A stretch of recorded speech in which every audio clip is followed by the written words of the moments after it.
Vous savez, il y a des cultes comme celui-ci, on n'a même pas besoin de prêcher. On laisse cette atmosphère jusqu'à la fin, on dit Amen et puis on rentre à la maison.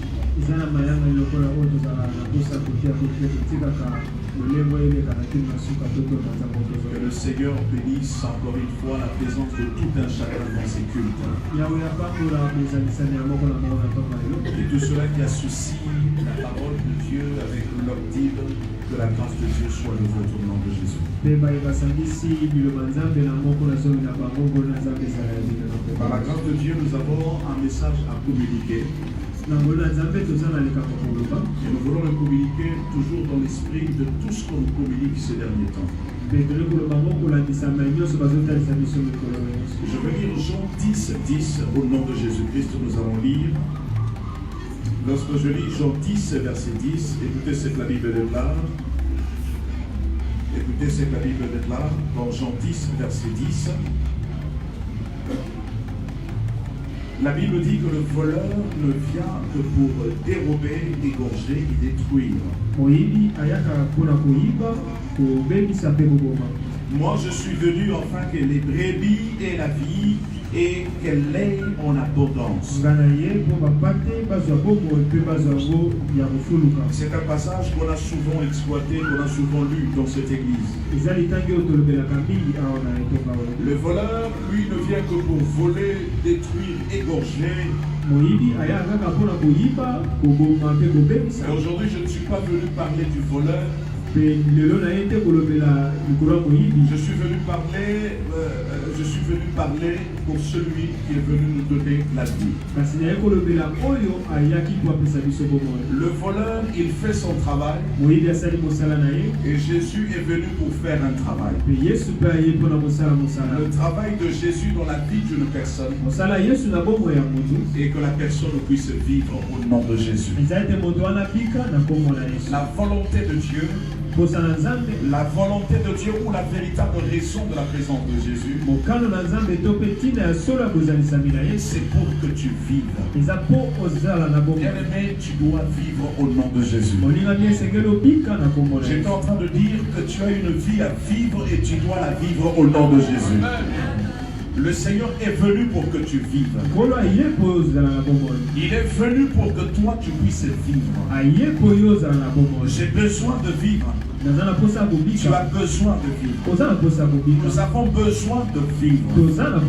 Parmi le signe qui montre et qui identifie la présence du Seigneur dans la vie d'une personne lorsque cette personne vit.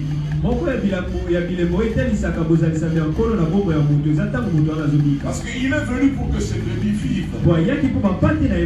Et bien, vis au nom de Jésus-Christ. Parce qu'il est venu pour que tu vives.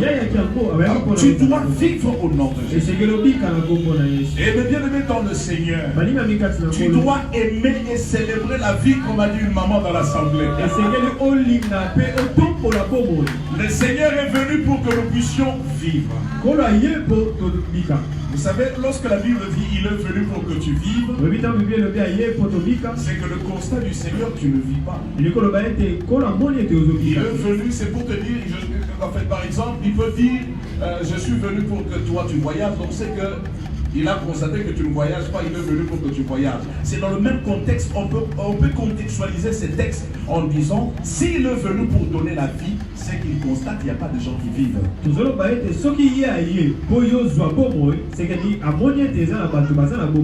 Alors si les gens ne vivent pas, si toi tu ne vis pas, qu'est-ce que tu fais? Alors je te donne la réponse ce matin. Tu ne vis pas, mais tu survis.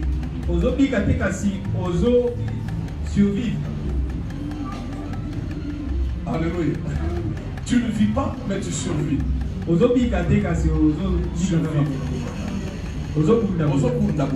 Alors je vais te donner une petite nuance par rapport à cela. Écoutez, la personne qui survit est différente de la personne qui vit. La personne qui vit il est l'acteur de toutes les circonstances qui se passent autour de lui. Mais la personne qui survit, il subit toutes les circonstances de la vie. Donc ça veut dire toute sa vie, il fait que subir les réalités qui se passent autour de lui. Alors si tu es là ce matin, tu vis qu'en fonction des réalités qui sont autour de toi. Ce matin, Jésus est venu pour toi au nom de Jésus. Parce que tu dois vivre au nom de Jésus. Je te dis, ce que tu fais là, tu ne vis pas, tu survis. Je donne un exemple. Dieu seul sait combien ils sont ici ce matin. Jusque-là, tu n'as jamais fait un projet. Parce que tu attends qu'on puisse te donner de l'argent. Alors moi je te dirais, tu ne vis pas. Parce que tu dépends de cet argent pour soi-disant vivre. C'est-à-dire ta vie émane de toutes les circonstances et des réalités qui sont autour de toi. Non, non, tu es là. Tu dis que non, nous on attend que le gouvernement vienne. Si ta vie doit dépendre du gouvernement, c'est que tu ne vis pas, tu survis. Et beaucoup de gens qui sont là, en réalité, ils ne vivent pas. C'est-à-dire leur vie, c'est des conséquences. Ils sont là toujours à la défensive, en train de résoudre les problèmes de la vie, mais en réalité, eux ne vivent pas.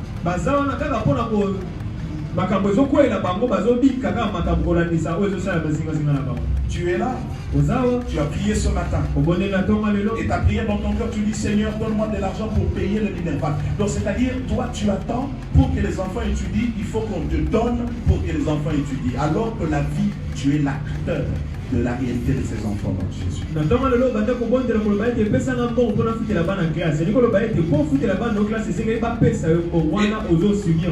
Et si tu veux même voyager, tu dis non, moi j'attends le jour qu'on va me donner l'argent, je vais voyager. Quelqu'un qui vit n'a pas cette déclaration.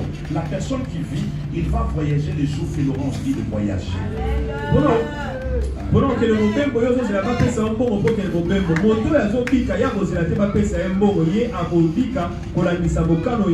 Et voilà pourquoi nous faisons des années après année, il n'y a même pas de projet, même plan de la vie, il n'y en a pas. Parce que nous, notre vie dépend que des circonstances. C'est des circonstances qui doivent influencer ce que nous devons être. Alors que quelqu'un qui vit, c'est lui qui influence les circonstances.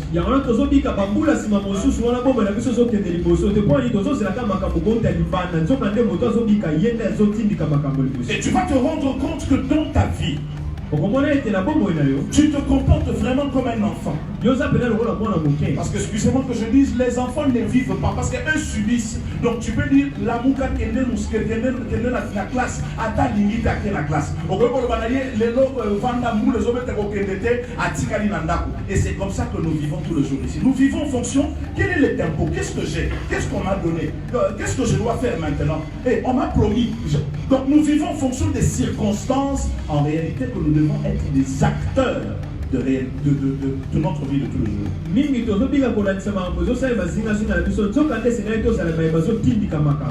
Alors que Jésus est venu nous donner la vie. Jésus n'est pas venu nous donner la survie. Il est venu nous donner la vie. La possibilité de pouvoir être acteur des réalités qui te tournent, qui sont autour de nous. Et qu'est-ce que le Seigneur fait?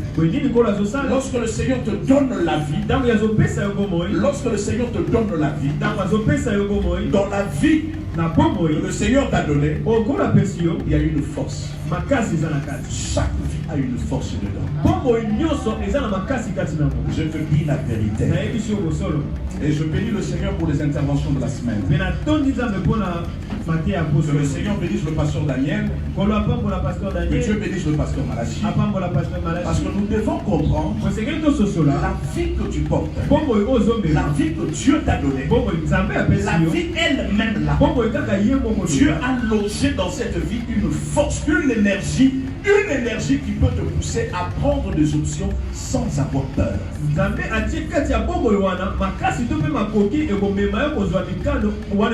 C'est-à-dire tu n'as même plus peur de circonstances pour décider, pour prendre des options, le faire, parce que les circonstances seront neutralisées par la force de la vie que tu portes.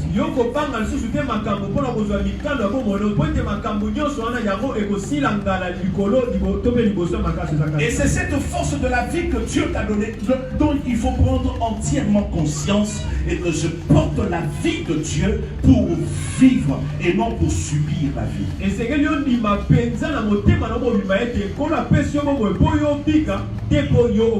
La faiblesse de l'Église, la faiblesse des enfants de Dieu aujourd'hui, ces enfants de Dieu, ils ont ce que Dieu leur a donné, mais ils n'en sont pas conscients.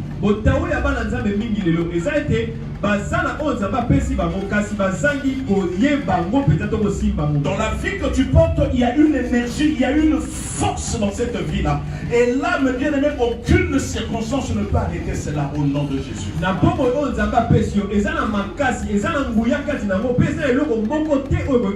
Ça peut se traduire par des dons, par des... Il y a des choses que Dieu a placées dans ta vie en toi que tu ignores. Au lieu de rester en train, de te mettre en train de regarder les autres, apprends à mieux te regarder et connaître la force qui est dans ta vie. Et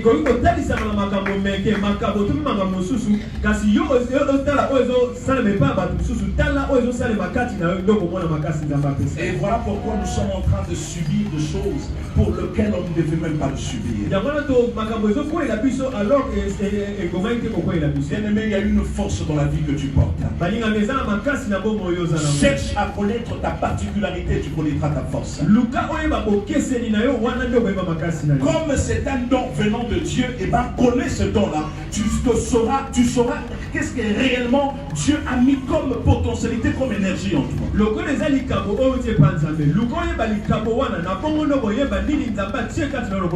Comme personne ne peut arrêter cette vie. Et ben, si tu prends conscience, personne ne va t'arrêter ton parcours sur la terre. Il y a de cela 2 jours, je me suis posé une question. Et je me suis posé une vraie question. Mais bien aimé, j'ai pris un transport en commun. J'ai pris le 207. Je devais me rendre quelque part. Et quand je pris le 207, j'avais le rendez-vous avec un médecin. Alors je monte dans le 207. J'arrive du côté de Saint-Louis. J'ai vu le motard est venu juste de se présenter devant ce 207. J'étais devant. Le chauffeur était là. J'avais des casques que j'ai mis à l'oreille parce que j'étais en train d'écouter une prédication. Alors j'ai vu le chauffeur directement, il a arrêté le véhicule. Il a voulu maintenant, parce que comme il y a, comment on appelle ça, les bordures là, comment on appelle ça? Voilà, donc il a voulu maintenant faire, il a fait un demi-tour dans le sens unique pour retourner, pour fuir là. Il y avait le véhicule qui venait. Maintenant lui fonçait. Le moteur le suivait derrière. Il y avait un roulage qui s'est glissé à l'intérieur du 207. Tout le monde poussait des cris. Moi j'écoutais la musique. Mais qu'est-ce qui s'est passé? Le roulage qui était là, il a voulu prendre le levier. Pour mettre ça dans le point mort. Il a mis, je ne sais pas si à la 4e ou 5e vitesse. Alors ce choc-là, il a voulu bloquer le volant et directement le véhicule s'est arrêté. Tout le monde descendait en poussant des cris. Maintenant quand je suis descendu, Dieu a parlé à mon esprit. Il m'a dit Jérémie, qu'est-ce qui t'a gardé? C'est la force de la vie qui est en toi. Tu sais la force de la vie qui est en toi.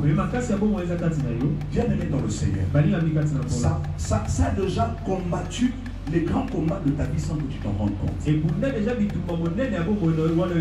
c'est ça le russe du diable. Le diable te donne l'impression que tu as besoin d'une forme d'énergie surnaturelle ou exceptionnelle. Alors que tu portes en toi une vie qui a une force Déjà, depuis le jour où le Seigneur avait placé ça en toi.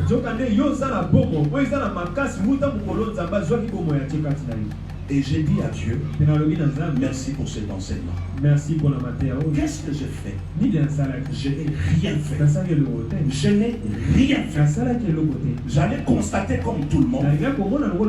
Mais le Seigneur, à cause de la vie que je porte en moi, la force de la vie que je porte a empêché l'accident. J'ai dit à quelqu'un, la force de la vie que tu portes va empêcher que cette maladie puisse progresser au nom de Jésus. La force de la vie que tu portes là va faire en sorte que tu ne tombes pas dans les bêtises. La force de la vie que tu portes va te préserver de foi inconsciemment. Bien, mais ça va le faire au nom de Jésus. Parce que le Seigneur Jésus a dit, je suis venu pour que mes brebis vivent. Ça, c'est le mot d'ordre de ton Seigneur. Jésus était venu, pas pour que tu meurs, mais pour que tu vives. Voilà pourquoi le nom de Dieu, il a dit une phrase, je ne mourrai pas, je vivrai, je raconterai le jeu de l'Éternel. Parce que la vie que Dieu t'a donnée contient une force. Et c'est ce qui fait la force de ta vie. Bien-aimé dans le Seigneur, pendant que je parle, Dieu seul sait combien de accidents toi tu as évité. Et tu es même conscient dans cette sainte opération. La personne qui touchait ton corps, ce n'était pas les experts de médecins. Mais c'était un stagiaire. Mais il y a des experts en Inde qui tuent les gens là-bas en Inde. Mais qu'est-ce qui avait fait que malgré ces stagiaires, tu n'étais pas mort? À cause de la force de la vie. Il y a une force aussi dans la vie que nous portons. Et tous les jours, nous devons faire ce travail, en prendre conscience et très vite se dire, le Dieu qui m'a donné cette vie, il a mis aussi l'énergie dans cette vie, il a mis la force dans cette vie, et je dois de plus en plus prendre conscience de cette énergie, je dois prendre conscience de cette force, et si j'en prends conscience, ça va me pousser à prendre des actions, à prendre des options dans ma vie sans hésiter. Bien-aimé, décide. Rien ne va t'arriver. Parce que la vie que tu portes est plus forte que la décision que tu peux prendre. La force de la vie, elle est plus forte que les décisions que tu peux prendre. Alors pourquoi tu hésites? Et c'est ça la faiblesse. L'église n'est pas réactive, mais l'église subit. Comme là tu subis. Tu sais pourquoi tu ne fais rien? Parce que tu attends tonton John, il t'avait promis l'argent. Voilà pourquoi tu ne t'es même pas inscrit. Alors là tu vas dire que tu vis. Tu ne vis pas. Tu survis grâce à tonton John. Tu sais pourquoi tu ne fais rien? C'est parce que tu t'es fixé des objectifs. Soit disant, moi, c'est le jour que j'aurai du travail que je vais me positionner. Ça veut dire, tu ne vis pas. C'est le travail qui va dépendre, qui va influencer ta vie. Alors là, tu survis. Mais nous avons besoin de vivre. Quelqu'un qui vit, il va prendre une option de sa vie. Et quand il va parler, il ne parle pas en fonction de la croyance humaine. Il parle en fonction de la confiance dans la vie, parce qu'il y a une force qui lui pousse à parler. Quelqu'un peut dire Amen. Dieu a mis en toi deux choses. Et ces choses-là, c'est contenu dans ta vie à toi. Mais malheureusement, tu es inconscient. Tu connais des choses. Tu pouvais prendre des options. Ta vie ne sera jamais celle comme tu vis là. Mais tu vis. C'est que tu vis parce que tu n'es pas conscient. Et que tu as une force qui doit te pousser en principe à prendre des options, à prendre la commande de ta vie. Tu peux te décider de te lever aujourd'hui. Tu te lèves aujourd'hui. Tu peux te décider aujourd'hui de commencer une affaire aujourd'hui. Tu peux le commencer aujourd'hui. Pourquoi tu hésites? Parce que tu ne crois pas à cette force qui est en toi. Malheureusement, c'est les réalités que nous sommes en train de vivre tous les jours. Et on n'est pas le premier à le vivre, ça. Même ceux qui nous ont précédés, la plupart, ils ont eu aussi ces problèmes. Lorsque Dieu appelle Moïse, Moïse fait une déclaration. Il dit, je n'ai pas le langage facile. Ça veut dire, Seigneur, tu m'appelles, mais moi, je ne peux pas vivre avec les langages comme ça. Il faudrait que quelqu'un d'autre parle à ma place. Tu sais, chaque fois que tu commences à te justifier pour faire quelque chose, laisse-moi te dire que tu ne vis pas. Chaque fois que tu as la défensive pour justifier tes limites, pour justifier tes incapacités, tu ne vis pas. Moïse a dit, je n'ai pas le langage facile. Jérémie a dit, je suis un enfant. Et toi aussi tu as des choses. Je ne sais pas parler français. Toi aussi tu dis, je n'ai pas de fonds de commerce. Toi aussi tu dis, je n'ai pas une relation stable. Je n'ai pas une relation stable. Laisse-moi te dire, mon frère, tu fais une erreur. La plus grande relation stable que tu as, c'est la vie que tu as. La vie que tu as peut tout te donner si tu le veux. La vie que tu portes, c'est une force qui peut extraire toute maladie si tu le veux. Bien aimé dans le Seigneur, je parle souvent ici de cette femme. J'aimerais un jour la rencontrer. Parce que ça fait tellement de années, je ne sais pas où est-ce qu'elle est, parce qu'elle devait faire beaucoup de tours à l'extérieur du pays. Cette femme, elle part à l'hôpital, on lui dit qu'elle a des reins. Elle a le problème d'insuffisance rénale. Et puis tout le monde pleurait à la maison. Elle disait, il dit non, ce n'est pas ma maladie. Je ne ressens jamais cette maladie. Et vous savez, on l'a menée à l'hôpital. 3 jours après, elle demande au médecin de sortir. Je vais sortir de l'hôpital. Ce n'est pas mon milieu. Et le médecin dit, fais-nous une décharge.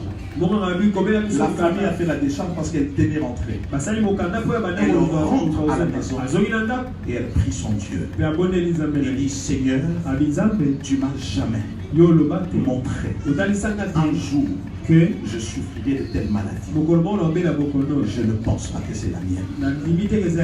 Je veux que le miracle témoigne que j'ai raison. Enfin que ces médecins la sachent, que le Dieu vivant existe. Bien aimé dans le Seigneur, parle à ta vie. Tu as un compagnon fidèle. Il y a une force dans la vie que tu portes. L'homme de Dieu nous a prêché une fois ici. Il a dit que la vie c'est une partie de Dieu. Écoutez, quand tu lis le texte, la Bible dit, le voleur ne vient que pour tuer, dérober. Moi je suis venu afin que mes brebis aient la vie. Il ne parle pas des vies, la vie. C'est-à-dire il est cette vie-là qui donne à ses brebis.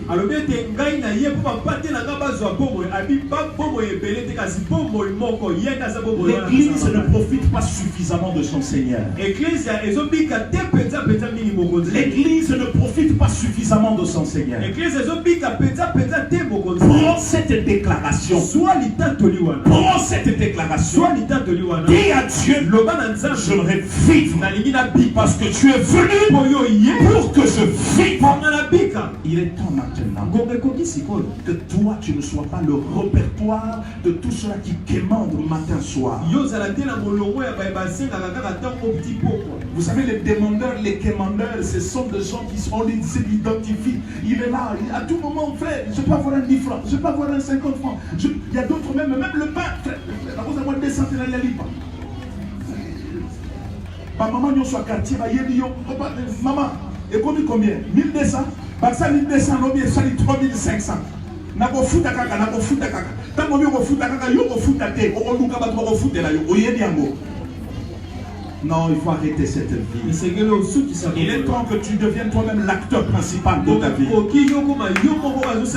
Ah, si tu le refuses ce matin, ça sera refusé. Mais si tu acceptes ce matin une autre dimension de vie, tu vas le vivre au nom de Jésus.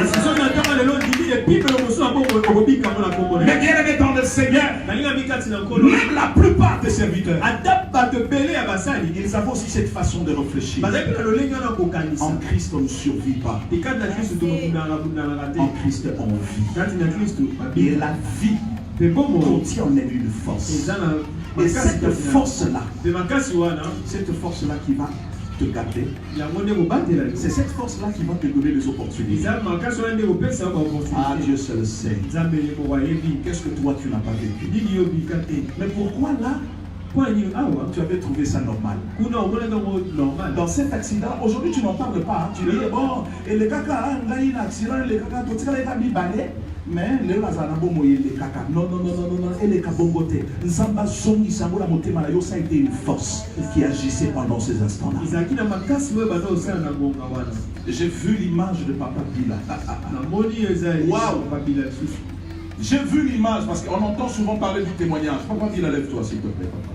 On entend parler du témoignage de Papa Bila. Oh non, accident. Ouais. J'ai vu l'image. On avait filmé sur qui le Makambo. J'ai regardé cette image. Ce n'est pas le visage que je vois ici. Et j'avais du mal à croire que c'était lui parce que méconnaissable. Il saignait. Depuis 17h jusqu'à quelle heure? Depuis 15h 13h jusqu'à 17h. 17h, et puis il y a un inconnu qui est venu le ramasser. Tout le monde regardait à Koufi, un inconnu qui vient le ramasser la mina Mama Yémo. D'où venait cet inconnu? C'est la force de la vie que tu portes. La force de la vie que tu portes va ramener les inconnus dans ta vie. Voilà pourquoi tu dois avoir la foi, la confiance en Dieu en disant que je ne mourrai pas, je vivrai. Il y a des choses à vivre. Et vous savez, mais bien aimé, le plus tôt tu prends conscience, le plus tôt tu prends conscience, le plus tôt tu vivras. Mais le plus tard tu prends conscience, le plus tard tu vivras. Est-ce que tu comprends ce que je veux dire? Ça dit, tu peux être un enfant dépendant jusqu'à l'âge de 65 ans. On te voit en chemin 65 ans, tu dis, papa, tu s'en va du matin les lots. Tu peux dire ça.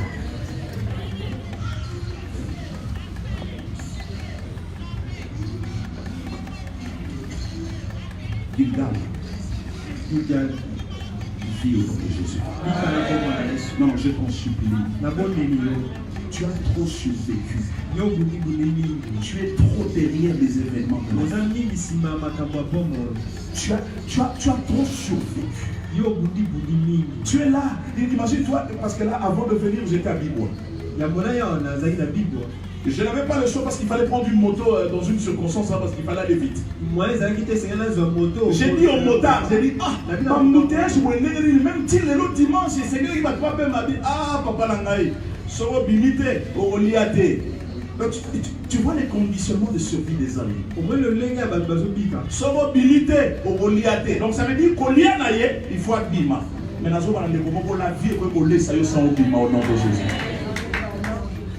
Ah, reçois cela dans un mot.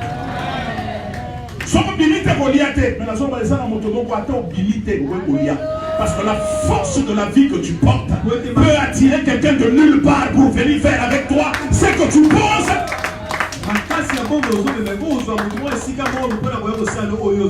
Et la vie est conditionnée, tout le monde. Il faut que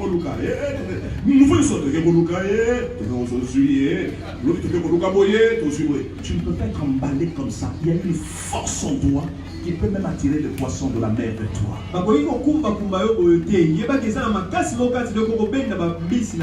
Refuse la dépendance des circonstances. Refuse la dépendance des événements. Refuse que ta vie soit influençable et influencée par le rythme gouvernemental ou circonstanciel. Refuse cela au nom de Jésus.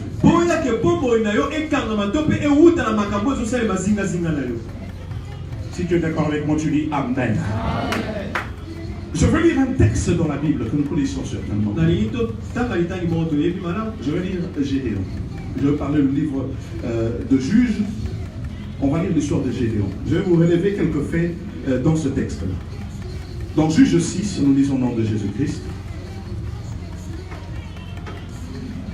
Alléluia. Écoutez ce que la Bible dit. Juges 6, le verset 11 jusqu'au verset 16e. Je lis au nom de Jésus. Puis vint l'ange de l'Éternel et s'assit sous le térabanthe d'Ophra, qui appartenait à Joas de la famille d'Eliezer. Gédéon, son fils, battait du froment au pressoir pour le mettre à l'abri des Madians.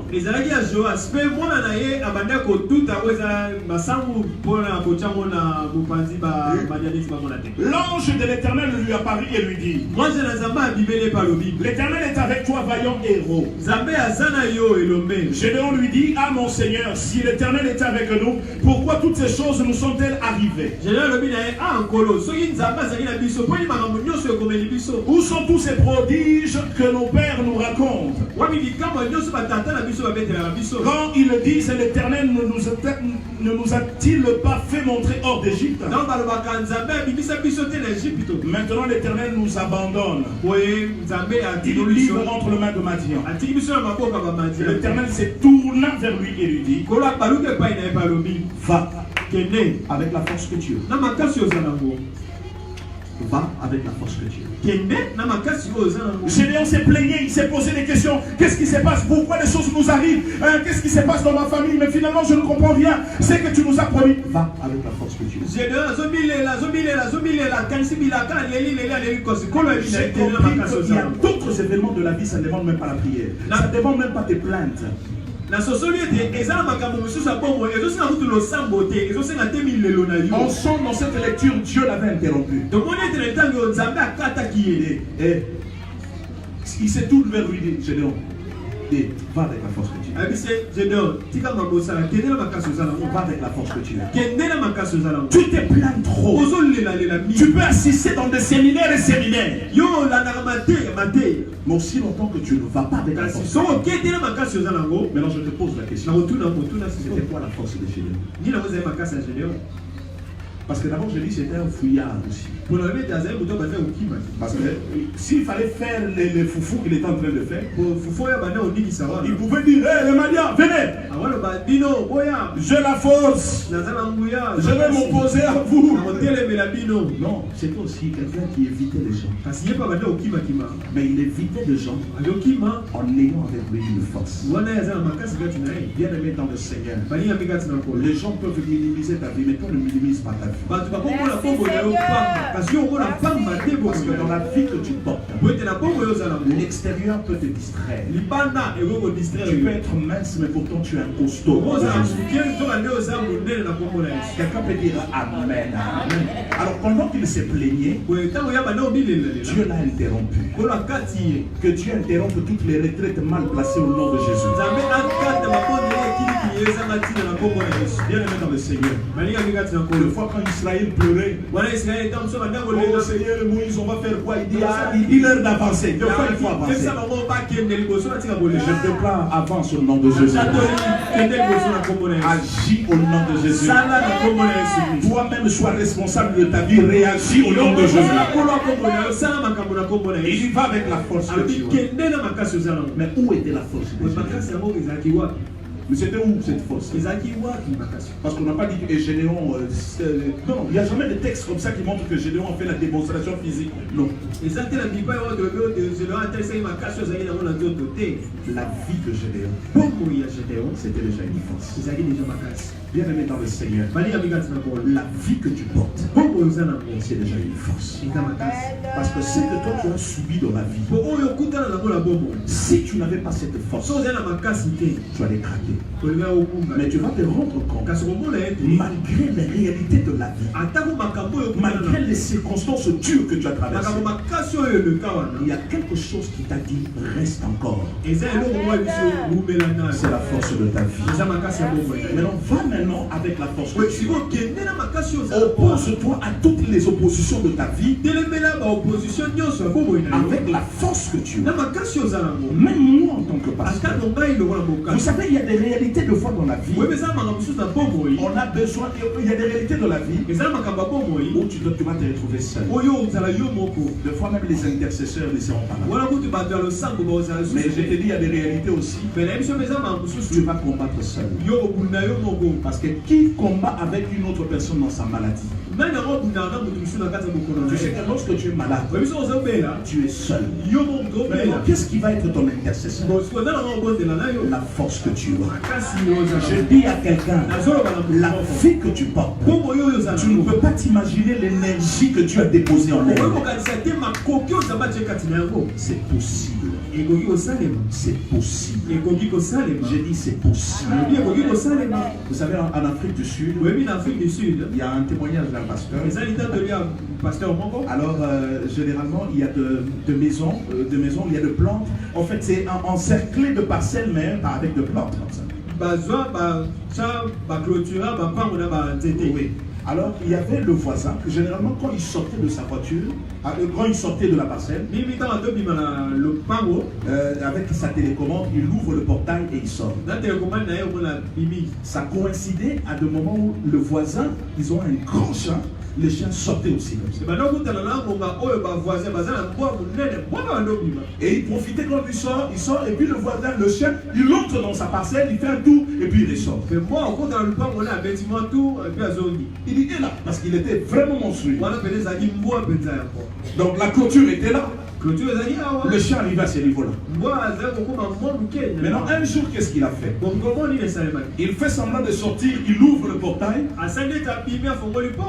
Le chien entre dans la parcelle, le chien du voisin, il ferme le portail. Oh!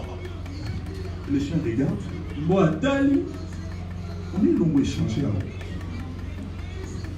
Le chien regarde. Il fait le tour, mais il ne sait plus ressortir. Le pasteur s'est caché quelque part. Il a pris des pierres, il commençait à lancer sur le chien. Maintenant, le chien, qu'est-ce qu'il faisait? Vous voyez le chien dans la parcelle d'autrui. En tout cas, même s'il est commando de chien, ça n'ira pas. Il a commencé à tourner, il n'y avait pas de solution.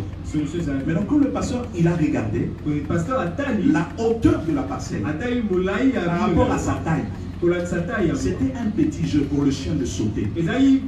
Mais le chien ne sautait pas parce qu'il n'était pas conscient de sa force. Alors il commence à tourner dans la parcelle. Il tourne dans la parcelle et il continue à laisser le pied. On continue à lancer le pied. Il lançait le pied.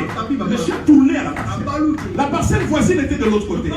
Mais comme il est habitué à l'entrée principale, c'était un obstacle pour lui. Maintenant on lançait des pieds. On lançait des pieds. Le chien tournait. Le chien tournait. Plus il y avait la force de pied, le chien a pris conscience.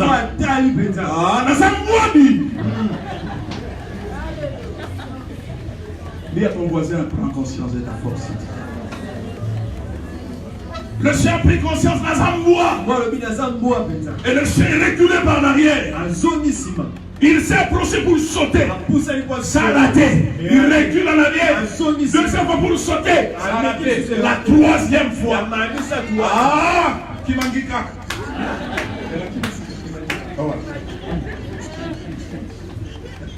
Pour la troisième fois, il recule. Et il saute.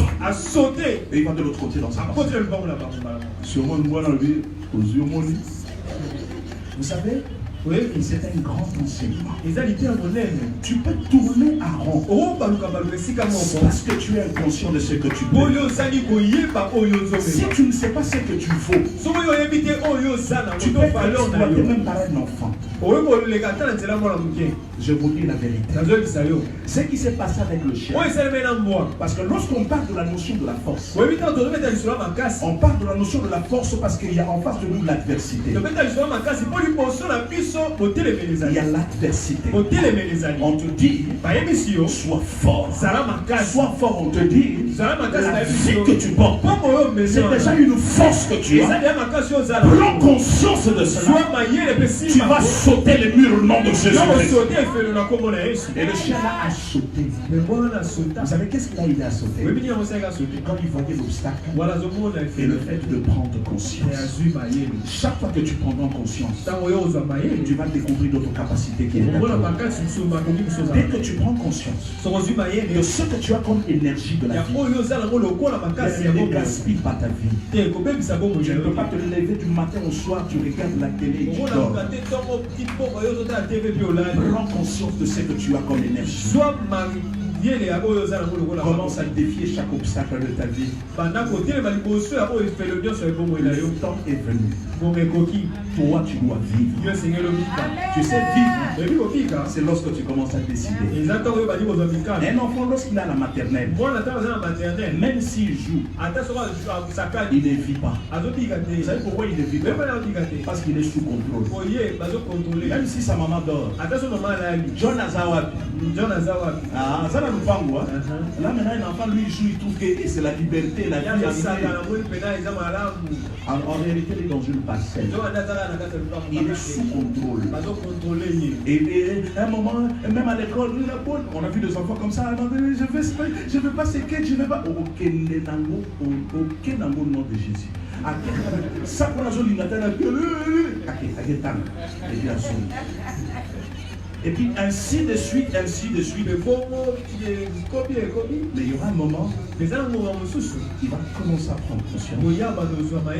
Il dit non. Après il y a âge Boroboé. Après ça m'a camouflé parce que je suis parce que je destin na yokati na yo nom de Jésus. Quelqu'un peut dire Amen. Il ne fait plus de choses parce qu'on le pousse. Parce qu'il le ressent. Il dit j'irai à l'IEC. Non, je sens qu'il faut faire ça. Non, je sens qu'il faut que je fasse la musique. Donc il y a maintenant des choses qui lui poussent à manifester ce qu'il veut. Mais maintenant je vous pose la question. À quel âge? Vous savez, plus tu prends la conscience trop tôt, plus tu vis. Tu crois que tu as peut-être 32 ans. En réalité, tu as vécu que 2 ans. 30 ans, maman a dit soya, tu as l'impression comme si. Donc tu as 2 ans d'existence. Mais le plus tôt tu prends conscience, ta vie va commencer. Et là, il y a une force dans cette vie-là que Jésus va amplifier au nom de Jésus. Voilà pourquoi nous voyons il y a des milliardaires à l'âge de 16, 17 ans, ils existent.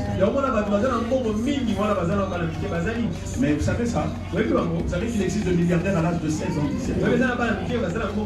Est-ce que tu l'as déjà rencontré? Mais le jour que tu vas le voir, tu vois un jeune homme de 16 ans, 17 ans ici. Oh, il y a 16 ans, moi, gamin. Azan a 16 ans, mais si vous raisonner, c'est comme si a comme un sens il y a vie asa conscient na ndenge ya zali koleka yo zobeta Nintendo. Que Dieu t'aide à prendre conscience avant. Voilà pourquoi il faut aider nos enfants à prendre conscience avant. Il y a une force dans la vie. Gédéon a posé des questions. Dieu a dit à Gédéon, va avec la force de Dieu. Quelle était la force de Gédéon? Il n'avait pas théoriquement de force. Mais on sentait que dans Gédéon, il avait une particularité dans sa vie.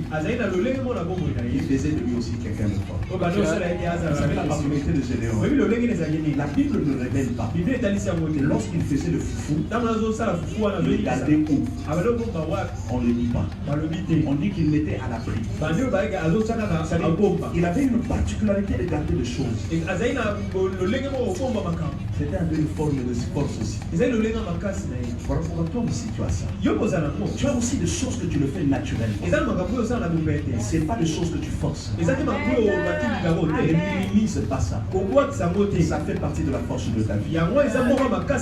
Si j'étais à ta place, j'allais dire merci Jésus. Alors on avance pour dire ceci.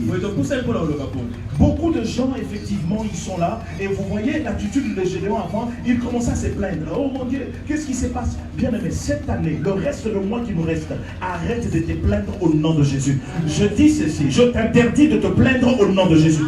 Ah, tu ne m'as pas compris. Je t'interdis de te plaindre au nom de Jésus. Non, tu ne m'as pas saisi. Pourquoi tu ne crois pas? Je t'interdis de te plaindre au nom de Jésus. Non, tu ne m'as pas saisi. Je t'interdis de te plaindre au nom de Jésus. Va avec la force que tu as. Va avec la force que tu as. Réagis en fonction de la force que tu as. Agis en fonction de la force que tu as. Bien-aimé dans le Seigneur, que tu sois malade ou pas, je m'en fous. Mais la force de la vie n'a jamais été malade. Voilà pourquoi on nous regarde comme rien et nous enrichissons. Je me souviens parmi l'expérience spirituelle que j'ai vécue dans ma vie une fois. La résurrection de mort, je l'ai vécue. Mais je me rappelle c'était quel jour? C'était le jour où je n'allais pas partir. J'ai eu de douleurs atroces dans le ventre. Je commençais à ramper dans cette permanence comme un enfant. Le pasteur José de l'Afrique du Sud qui vient, qui me regarde, il dit: ah, mais si ça ne va pas, alors qu'est-ce qu'on fait? On prie, tu rentres ou qu'est-ce que tu sens? Moi je disais: ah, je sens qu'il faut que je rentre. Le pasteur José m'a dit: niet. J'ai voulu savoir ce qui était en toi. On va t'attendre, tu ne rentres pas. On ira avec toi. Voilà pourquoi il faut avoir des gens qui nous stimulent. Il faut avoir des amis qui te stimulent. Il faut avoir des gens qui te stimulent à découvrir la force que tu as. Bien aimé dans le Seigneur, ils m'ont attendu. Ils m'ont attendu. Et puis c'était bien. J'ai dit: on peut partir. On est parti. Ce jour-là, c'était moi, Osé, et puis le pasteur José. Et pendant qu'on entra dans une salle, il y avait quelque chose d'autre. Et dans cette salle-là, on a commencé à prier pour le malade. On a prié pour les malades. Il y avait 3 lits, mais il y avait un lit qu'on avait déjà couvert. Moi, à l'époque, j'étais encore trop jeune. J'ai cru que le monsieur avait froid. Voilà pourquoi on l'a couvert jusqu'à la tête. Mais alors qu'il était mort. Et j'avais une foi des enfants. Et je croyais. J'ai dit: comme il est malade, on va prier. Et la famille était au coin là. Papa José a pris un lit, moi j'ai pris un autre. Moi j'ai pris le pasteur José a pris un lit, moi j'ai pris le lit du milieu. Maintenant, après avoir prié, je tiens la main. La main c'était dur. J'ai dit: que Dieu te guérisse. Alors lève-toi au nom de Jésus. Je pousse comme ça la personne qui se redresse. Dans toute la salle, les gens font hey. Maintenant on pose la question: c'était quoi au juste? Les infirmiers venaient avec le brancard. Alors c'est là qu'on a compris que s'il s'agissait d'une résurrection. C'est papa là s'appelait Mingieti.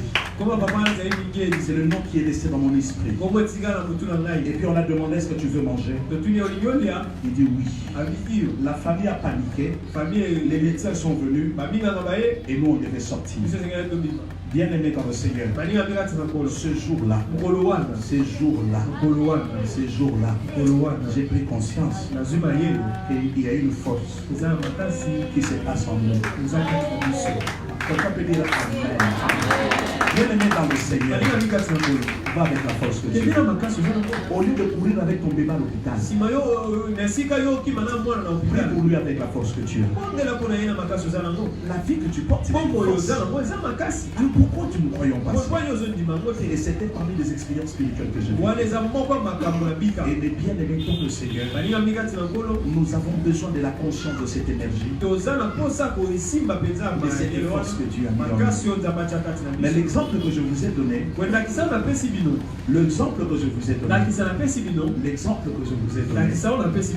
ça venait aussi de quelque part. Je me souviens quand je commençais à prier, je disais toujours à Dieu, mais j'aimerais que tu l'utilises autrement.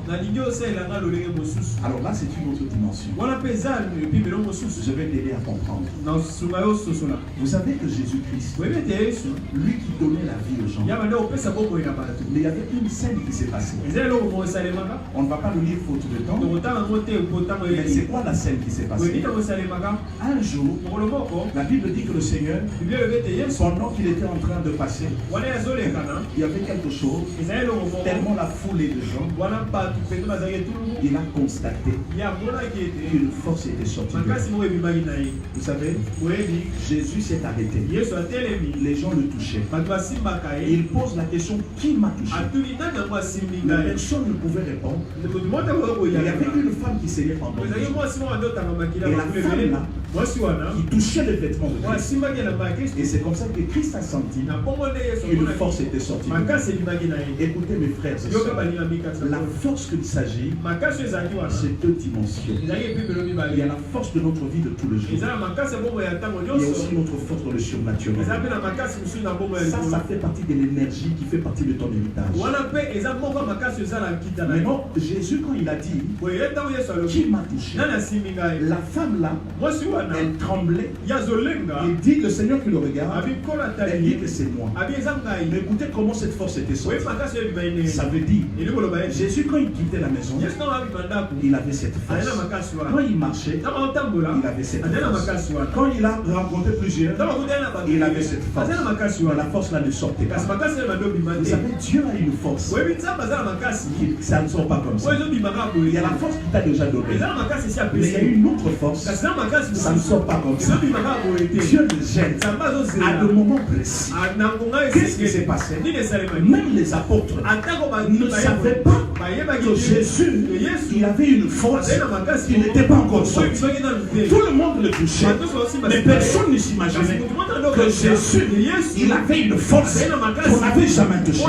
Et comment cette force est sortie? Comment cette force est sortie? Une femme qui saignait pendant 12 ans, elle se disait en elle, bien aimée dans le Seigneur, la force de Jésus, elle sort. Lorsque ta foi au Seigneur monte, plus tu commences à monter dans ta foi en Dieu, plus la force de Dieu commence à te rejoindre au nom de Jésus. Elle se disait en elle, si je touche seulement le bout de ses vêtements, je peux vivre un miracle. Je peux vivre un miracle. Bien aimé dans le Seigneur, combien dans la Bible ont vécu cette expérience à l'époque? Peu nombreux.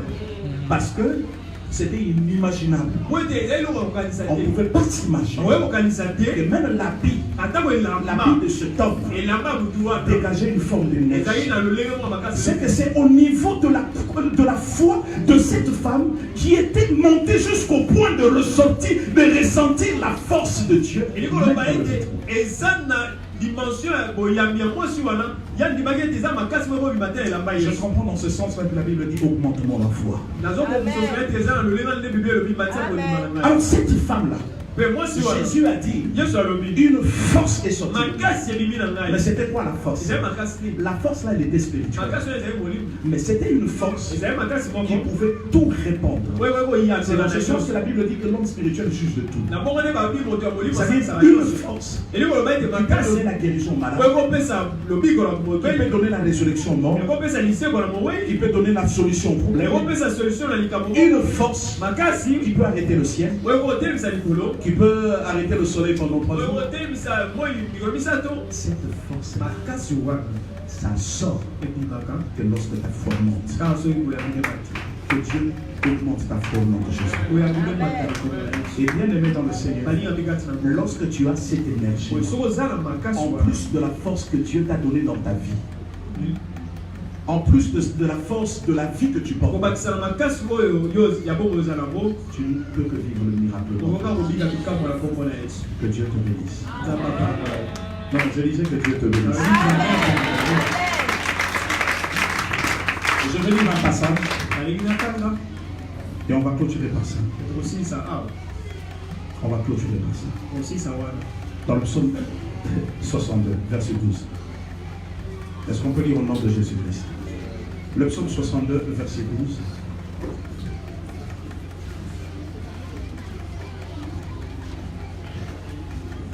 Dieu a parlé une fois.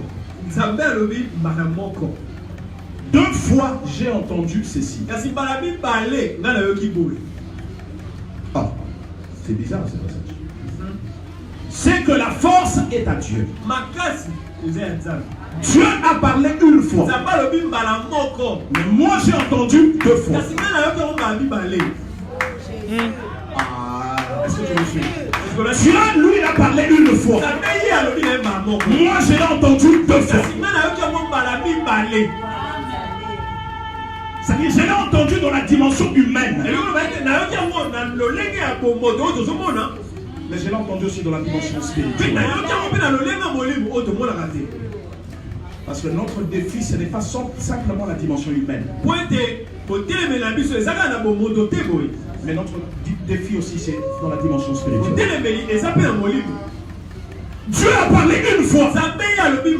Mais moi, je l'ai entendu 2 fois. Je l'ai entendu dans l'aspect humain. Mais je l'entends aussi dans l'aspect spirituel. Qu'est-ce que j'ai entendu?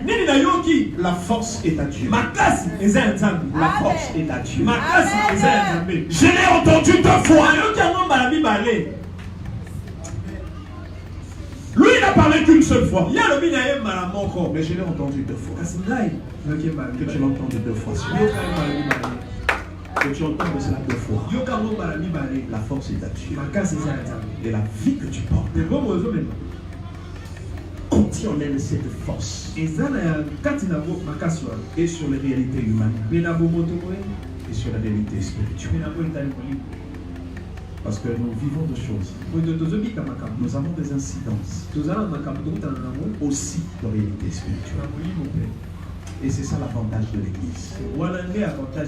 Ta vie ce matin a 2 dimensions. Tes oreilles physiques et spirituelles doivent entendre une chose, mais 2 fois. La force est à Dieu. La force est à Dieu. Que Dieu le bénisse.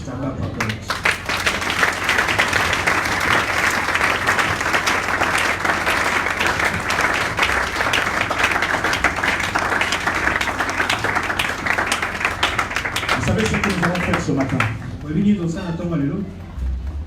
Je ne sais pas qu'est-ce qui traverse ton esprit